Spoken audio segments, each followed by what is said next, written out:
What's really good? We back with the Boxing Clinic. And more charges. Gonna hit y'all with a quick two-piece, real quick. And it's your boy CJ Goodfella. And let me say this: America, USA, and never needed UK for shit in boxing, from what I remember. Never, And it ain't gonna start now. Deontay Wilder don't need Anthony Joshua at all. He can have his 3 belts, but guess what? He can't unify and become undisputed unless he get to Deontay Wilder, and Deontay Wilder needs to start using his advantages as leverage versus Anthony Joshua. At the end of the day, it's already well documented. If Wilder ended up retiring for not fighting Anthony Joshua, it wasn't on him. And people can play the blame game and play the game like that and act dumbfounded, but everybody know that Anthony Joshua was ducking Deontay Wilder, and we ain't never needed the UK for shit in boxing. Never. We always been better than them in boxing from what I remember. Always. Every time when a UK fighter or a British fighter comes over to America, smack, get your ass smacked down. It was an exception that was Joe Calzaghe, and that Bernard Hopkins wins looks a lot better because Bernard said, "I never let a white boy whoop you." Well, that white boy whooped you that day, and another white boy retired you in Joe Smith Jr. So it's always an exception. It is, but let's keep it real. Joe Calzaghe got out of there. He didn't try to move up and really try to go seek the big dog motherfuckers, did he? He didn't really go up and try to seek the real problems, but I ain't mad at him. Get in, get out, get the bag, secure the bag, and retire. And that's what you got to do. But Lynch Lewis came over, got knocked out twice. Oliver McCall seen Rodman. Ricky Hatton came over here and got his ass fucked up. George Groves came over here and got fucked up. Carl Frost came to Atlantic City and got fucked up. Shit, you can keep going on and on. Amir Khan came over here and got fucked up. Earl Spence went over to Sheffield and fucked Kell Brook up. He tried to stay home and be on home base, but guess what? Fucking with these killers, especially from the South these days, you get fucked up at home too. Oh shit, Timothy Bradley came over there and fucked up Junior Witter too. You feel good deal me? So we gonna whoop y'all ass either way, UK fans. You know what I'm saying? You don't need Anthony Joshua for shit. He can go over there and be the king of that small little area. I ain't mad at him. He could be the king of that area. But guess what? He ain't worldwide though, because he's scared to put it on the line and come to America. You know why they don't want to crack the market? There's 2 reasons why Eddie Hearns don't really care to bring Anthony Joshua over to America for real, because they can't use their little basic promoter tactics over here in the U.S. We're a little bit more smarter than y'all when it comes to buying the bullshit. Now we buy the bullshit. A lot of the casual fans over here buy the bullshit. That's real shit. They've been buying Bob Arum bullshit for quite some time. So you can manipulate them, especially with a guy like Anthony Joshua. But guess what? The book is already out. That Joshua's a little prissy little bitch. He's scared of Deontay Wilder. Because as soon as they bring him over here and he have a fight, people going to want to see him fight Wilder. Now that pressure is coming from somewhere now. You know what I'm saying? Now the pressure is on to make that fight. It ain't no pressure in the UK. The UK already know the history of their fighters going up against American fighters.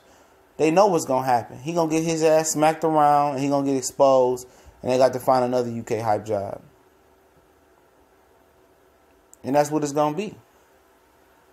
They scared to come over here and shoot a fair one. They drinking, tea with their pinkies up. They nice little suits with no socks on, doing what Europeans do. But at the end of the day, they know what it is in boxing.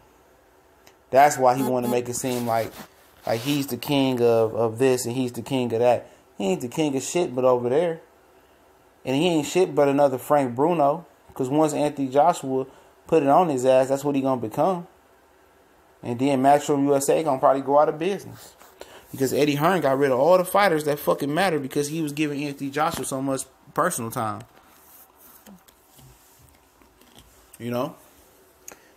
But like I said, we ain't never needed them for nothing.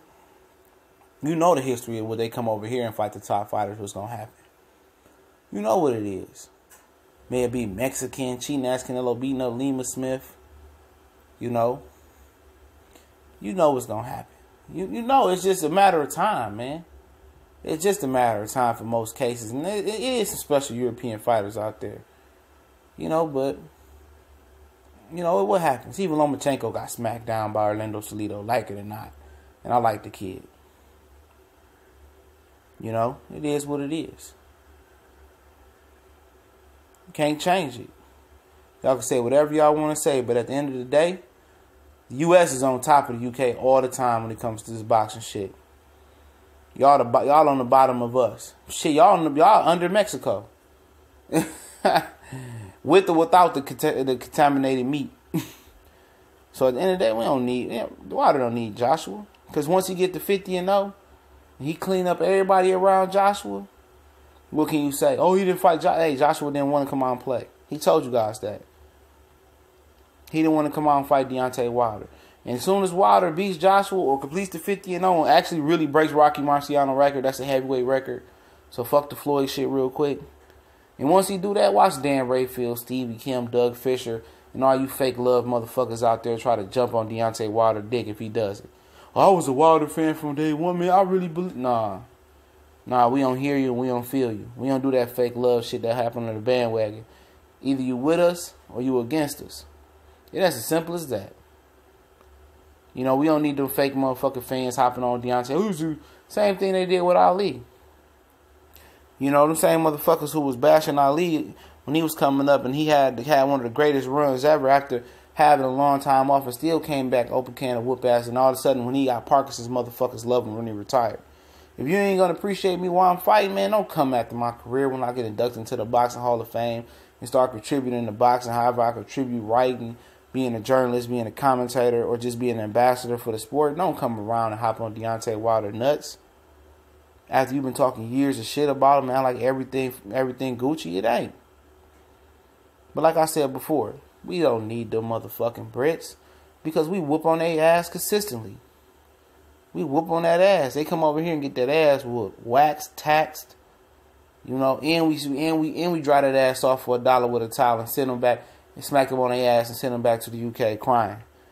You know what I'm saying? Send them back crying to the UK. That's why Joshua don't want to come over here and start that smoke shit up, because once he fights, there's gonna be a demand for Wilder and some pressure. But we gone.